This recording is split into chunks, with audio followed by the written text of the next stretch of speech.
that you will be also fine। चलिए आज हम केमिस्ट्री के कुछ ऐसे पार्ट के बारे में पढ़ते हैं जो आगामी एग्जाम में आने के लिए बहुत इम्पोर्टेंस होता है।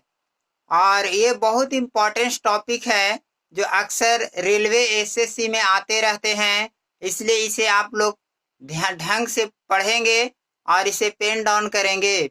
तो आइए हम पढ़ते हैं। पहला हम देखते हैं ब्रोमीन। हाँ चलिए, तो ब्रोमीन के बारे में हम पढ़ते हैं। और ब्रोमीन जो है से एक तत्व है और उसका उपयोग रंग बनाने में होता है, दवाई बनाने में होता है तथा टिक्चर गैस बनाने में होता है। सल्फर डाइऑक्साइड, सल्फर डाइऑक्साइड मतलब ए से सल्फर हो गया और डाइऑक्साइड मतलब दो ऑक्साइड रहेगा। इसका उपयोग अवकारक के रूप में होता है, ऑक्सीकारक के रूप में होता है, विरंजक के रूप में होता है और अमोनिया के उत्पादन में इसका उपयोग होता है। चलिए, भारी जल जिसको बोलते हैं, भारी जल का सूत्र D2O होता है। इसका उपयोग न्यूक्लियर प्रतिक्रिया में होता है और ड्यूटेरियाट यौगिक के रूप में होता है।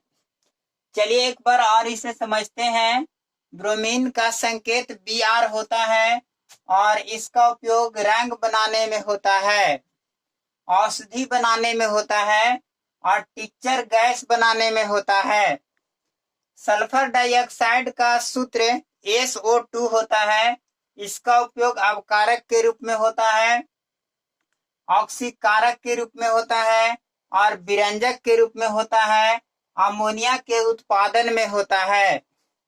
इसके बाद भारी जल जिसको बोलते हैं D2O, इसका उपयोग न्यूक्लियर प्रतिक्रिया के रूप में होता है और ड्यूटेराइट यौगिक के निर्माण के रूप में होता है। एक बार और समझ लेते हैं। ब्रोमीन का संकेत Br होता है। इसका उपयोग रंग बनाने में होता है, औषधि बनाने में होता है, टिक्चर गैस बनाने में होता है। और सल्फर डाइऑक्साइड, इसका सूत्र जो होता है SO2 होता है और इसका उपयोग अवकारक के रूप में होता है, ऑक्सीकारक के रूप में होता है और विरंजक के रूप में होता है और अमोनिया के उत्पादन में होता है। भारी जल जिसको D2O बोला जाता है, इसका उपयोग न्यूक्लियर प्रतिक्रिया के रूप में और ड्यूटेराइट यौगिक के निर्माण के रूप में होता है। तो चलिए आगे की ओर हम बढ़ते हैं। चलिए आगे की ओर देखते हैं। अगला जो है सो कार्बन मोनोऑक्साइड हम पढ़ते हैं। और कार्बन मोनोऑक्साइड जो है इसका संकेत CO होता है। कार्बन मोनोऑक्साइड का संकेत क्या होता है? CO होता है। और या सूत्र भी बोल सकते हैं। इसका उपयोग COCl बनाने में होता है और जल गैस बनाने में होता है। फेरिक ऑक्साइड जिसको बोलते हैं Fe2O4, फेरिक ऑक्साइड, इसका उपयोग जेवरात को पॉलिश करने में अर्थात जेवर गहने जो होते हैं उसको पॉलिश करने में होता है, फेरिक लवण को बनाने में होता है। इसके बाद कैल्शियम कार्बाइड जिसका सूत्र होता है CaC2, इसका उपयोग एसिटिलीन बनाने में होता है, एसिटिलीन बनाने में होता है तथा कैल्शियम साइनाइड बनाने में होता है। और पढ़ते हैं कार्बन मोनोऑक्साइड जिसका सूत्र CO होता है, इसका उपयोग COCl बनाने में होता है और जल गैस बनाने में होता है। इसके बाद फेरिक ऑक्साइड बोलते हैं, इसको होता है Fe2O4 होता है। इसका उपयोग जेवरात को पॉलिश करने में और फेरिक लवण को बनाने में होता है।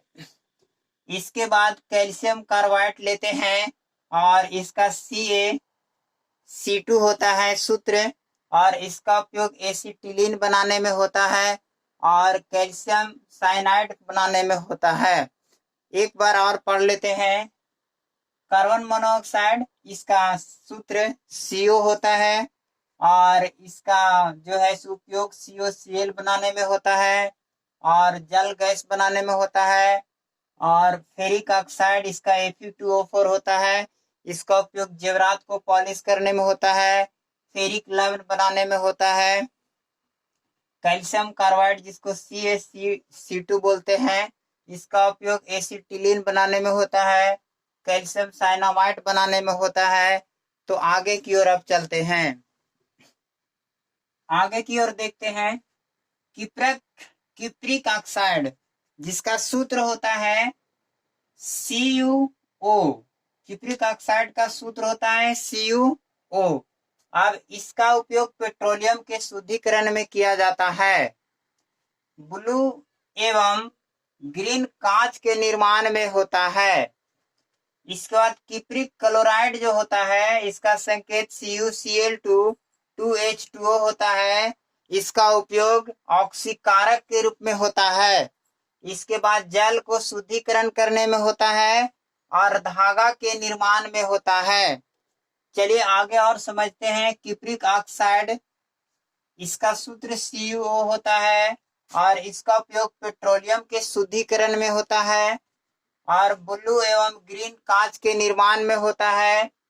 इसके बाद किप्रिक क्लोराइड CuCl2 2H2O है और इसका उपयोग ऑक्सीकारक के रूप में होता है, जल को शुद्धिकरण के रूप में होता है और धागा की रंगाई के रूप में होता है। एक बार और समझते हैं। किप्रिक ऑक्साइड जिसका संकेत CuO होता है, इसका उपयोग पेट्रोलियम के शुद्धिकरण में होता है, ब्लू तथा ग्रीन कांच के निर्माण में होता है। और किप्रिक क्लोराइड जो होता है, इसका उपयोग ऑक्सीकारक के रूप में होता है और जल को शुद्धिकरण करने के रूप में होता है और धागा की रंगाई के रूप में होता है। तो अब चलते हैं आगे की ओर, मतलब अगले वीडियो में मिलते हैं, क्योंकि वीडियो बड़ा हो जाता है तो ठीक नहीं होता है। और आप लोग को यदि मेरी वीडियो पसंद आता है, पढ़ाने की तरीका अगर अच्छा लगती है, तो आप लोग मेरे चैनल को शेयर और सब्सक्राइब कर लें, ताकि आप तक आसानी से वीडियो पहुंच जाए और आप लोग समर्पित होकर तैयारी करें। और किसी कारणवश लाइट का अभाव के कारण कभी कभी हम लोग वीडियो नहीं डाल पाते हैं, लेकिन लॉकडाउन के बाद सारी व्यवस्थाएं कर दिए जाएंगे और सब विषय पढ़ाए जाएंगे। आप लोग कंफर्म हो और निश्चित रूप से इस चैनल पर जुड़े रहें और इस वीडियो को अंत तक आप लोग देखें। और मिलते हैं अगले वीडियो में। जय भीम।